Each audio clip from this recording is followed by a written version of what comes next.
Olá pessoal, tudo bem? Vamos falar um pouco hoje sobre a Páscoa. Ela está chegando, a gente está em menos de uma semana dessa comemoração de uma data tão importante e eu achei bem interessante a gente falar. Então o artigo de hoje ele trata da Páscoa, morte e ressurreição.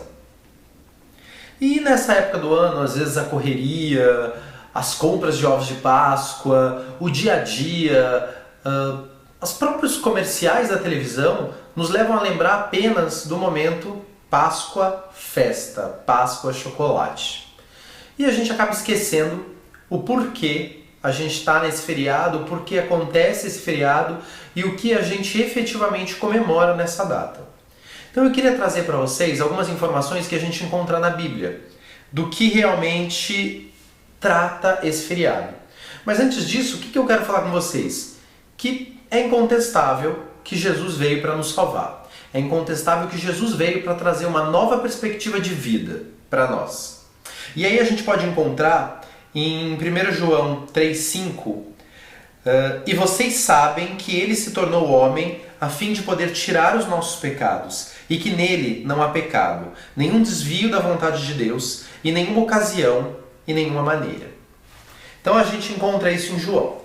Aí, em 1 João, na verdade, em João 1,14, a gente encontra: aquele que é a palavra tornou-se carne e viveu entre nós. Vimos a sua glória, glória como do unigênito do Pai, cheio de graça e verdade. E aí em Lucas 19,10 a gente encontra: pois o Filho do Homem veio buscar e salvar o que estava perdido. Então assim, a gente nota aqui que a intenção de Deus era justamente trazer um Salvador para nós. Ele queria que alguém nos trouxesse a palavra, que alguém nos trouxesse e fortalecesse os seus ensinamentos. Isso é incontestável. E aí a gente tem que parar e pensar assim, por que ele fez isso? Qual era o intuito de Deus? Por que Deus mandou um Salvador para nós? E aí, o que a gente pode concluir? O que eu concluo, e aí cada um de vocês lendo isso pode concluir também. Que Deus fez isso pelo seu imenso amor, pela sua imensa caridade, misericórdia, pela sua vontade de que todos nós fôssemos salvos. Porque assim, ele não mandou o seu filho do meio, o seu último filho. Nós sabemos que naquela época as pessoas mandavam o primeiro filho para algumas coisas, o segundo filho para outras coisas. Deus mandou o seu único filho para nos salvar. Isso mostra então que o amor de Deus por nós é muito grande. E aí a gente sabe que a vida de Jesus não foi nada fácil, né? Jesus teve uma vida difícil, Jesus lutou, Jesus batalhou, Jesus levou a palavra de Deus, Jesus suou para conseguir os seus 12 apóstolos, Jesus penou bastante para mostrar, para ensinar o amor, para mostrar os ensinamentos do Pai. E aí, Jesus viveu essa vida de amor e de cumprimento da sua obrigação até o fim. E o fim culminou na morte do próprio Jesus. E aí a morte dele, a gente pode falar que a morte de Jesus trouxe a vida para nós. Porque foi na morte de Jesus que nós encontramos o nosso perdão, que Deus nos dá a salvação pela graça.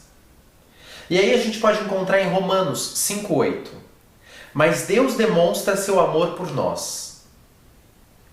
Cristo morreu em nosso favor, quando ainda éramos pecadores. Em João 3,16 a gente encontra: porque Deus tanto amou o mundo que deu o seu Filho unigênito, para que todo o que nele crer não pereça, mas tenha a vida eterna. Então a gente pode acreditar que Deus tem planos para nós, que Deus fez o que fez para garantir a nossa vida. E por que ele fez isso? Por que ele fez? Ele tentou garantir a nossa salvação. Por que ele batalhou na nossa salvação? Acho que ele batalhou justamente porque ele tem planos para cada um de nós. Ele tem desejos de sucesso, de felicidade, de glória para cada um de nós, sem exceção. Se a gente parar e pensar, é isso. E o que ele espera de nós? Uma postura correta. Mas mais do que isso, a gente já falou em outro artigo, que a gente siga os 2 grandes mandamentos. Amar a Deus sobre todas as coisas e amar ao próximo.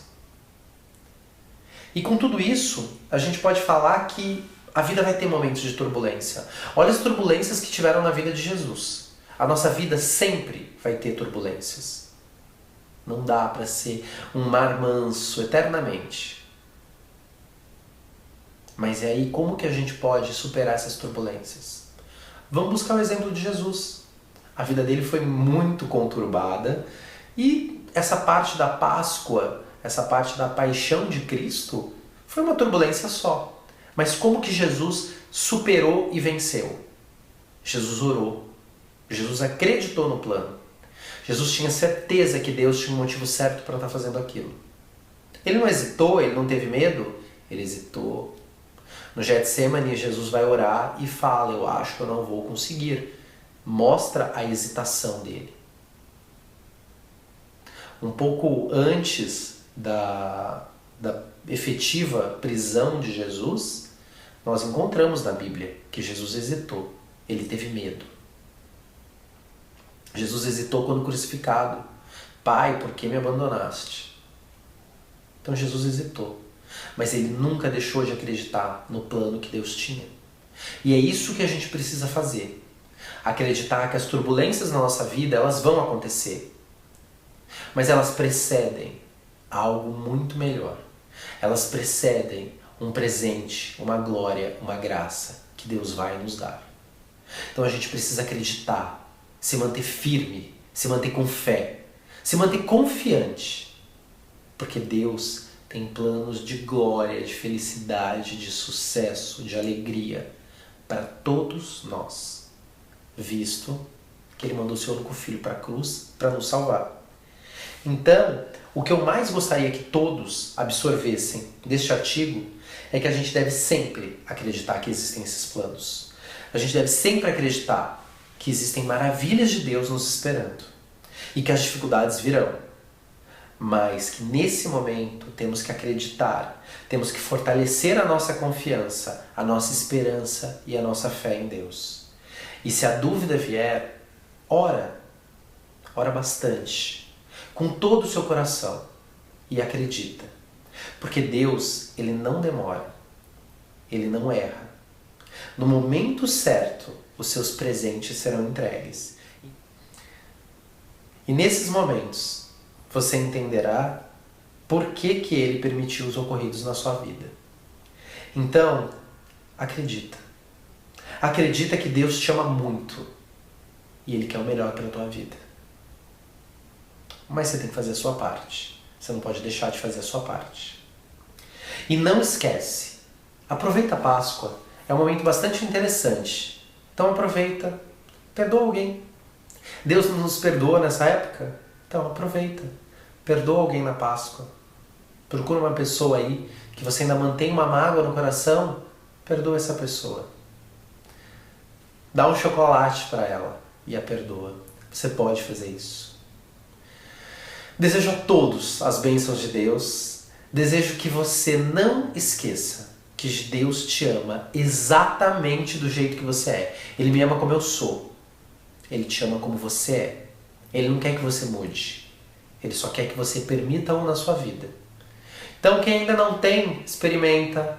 Continua o desafio. 7 dias com Deus. E maravilhas acontecem na sua vida. Quem já tem, que bom. Continua firme e forte, na certeza de que o melhor sempre está por vir. Sempre algo melhor vai acontecer. Uma ótima Páscoa a todos. Não esqueçam de perdoar alguém. Deus abençoe a todos.